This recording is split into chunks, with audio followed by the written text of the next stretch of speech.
महंत परमहंस दास। बुद्ध के संदेश को यदि चीन मानता तो जैविक हथियार कोरोना को तैयार करके तबाही न मचाता। आचार्य पीठ श्री तपस्वी जी की छावनी में जगत गुरु परमहंस आचार्य जी ने भारतीय सेना के सम्मान में बुद्ध पूर्णिमा एवं श्री रविंद्रनाथ टैगोर जी की जयंती के पावन अवसर पर बुद्ध संदेश महायज्ञ का शास्त्रीय आयोजन किया। भगवान बुद्ध ने अहिंसा परमो धर्मा का संदेश दिया, जिसका तात्पर्य हिंसक प्रवृत्ति मुक्त समाज की स्थापना करना है। किंतु अहिंसा का अर्थ कायरता नहीं, बल्कि राष्ट्र विरोधियों का समूल सर्वनाश करना ही अहिंसा है। महापुरुषों के सिद्धांतों की गलत व्याख्या करके अपराधी अपना रक्षा कवच तैयार करते हैं, किंतु सजग समाज राष्ट्र विरोधियों को मुंह तोड़ जवाब देने के लिए सेना और पुलिस को खुली छूट की मांग करती है।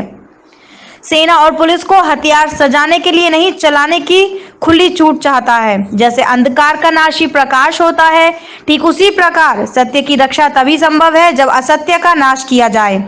राष्ट्र की रक्षा तभी संभव है जब आतंकवादी समर्थक और पाक परस्तों को खोज कर गोली मारने का आदेश सेना और पुलिस को दिया जाए।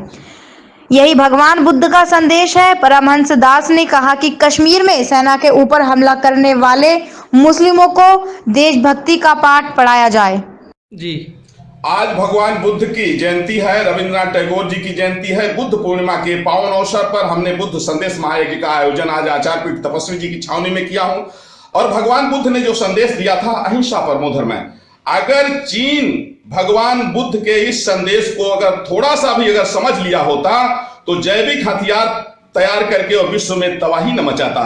चीन ने जिस तरह से इस कोरोना वायरस को तैयार करके पूरे विश्व में तबाही मचाने का काम किया है, यह निश्चित रूप से निंदनीय है और अमानवीय है।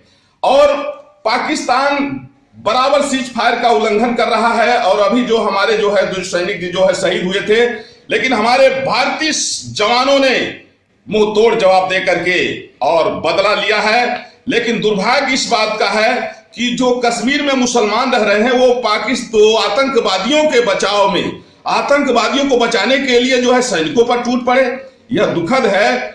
और अब मैं माननीय प्रधानमंत्री नरेंद्र मोदी जी से, अमित शाह जी गृह मंत्री जी से मैं आग्रह करना चाहता हूं कि सेना और पुलिस को खुली छूट दी जाए।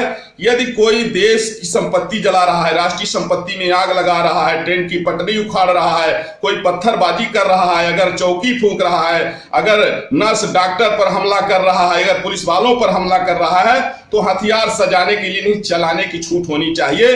और जो पाक परस्त लोग हैं, जो आतंकवादी के बचाव में उतरने वाले लोग हैं, वो चाहे स्त्री हो, चाहे पुरुष हो, चाहे हिंदू हो, चाहे मुसलमान, चाहे सिख, चाहे ईसाई, चाहे सत्ता, चाहे विपक्ष, कोई भी हो, जो देश विरोधी गतिविधियों में पाया जाए उसको सीधे गोली मारने का आदेश होना चाहिए। क्योंकि अंधकार का नाश ही प्रकाश है, असत्य का नाश ही सत्य है। और हिंसक प्रवृत्ति, राक्षसी प्रवृत्ति का नाश ही मानवता की स्थापना है।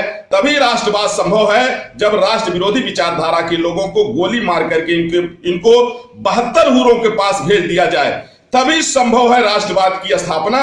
और उसके लिए पूरा देश अब सजग हो चुका है, जागरूक हो चुका है। 70 सालों से कांग्रेस ने भारतीय संस्कृति पर केवल कुठाराघात किया है, लेकिन अब हमारे जो है 140 करोड़ देशवासी जाग चुके हैं। और जो देश विरोधी हैं उनके लिए चाहते हैं कि इनको ईंट का जवाब जो है पत्थर से दिया जाए और लाठी नहीं, अब इनके ऊपर गोली चलाने का आदेश दिया जाए, तभी संभव है। और वो भी इस तरह से कि उनकी डेथ बॉडी को परिवार को न सौंपा जाए, डेथ बॉडी कहीं बाहर जाकर के दफना दी जाए। क्योंकि भारत के टुकड़े पर पड़ने वाले जो पाक परस्ती करने वाले लोग हैं और सेना पर हमला करने वाले लोग हैं, अब देश इनको सहन नहीं करेगा। जय श्री राम।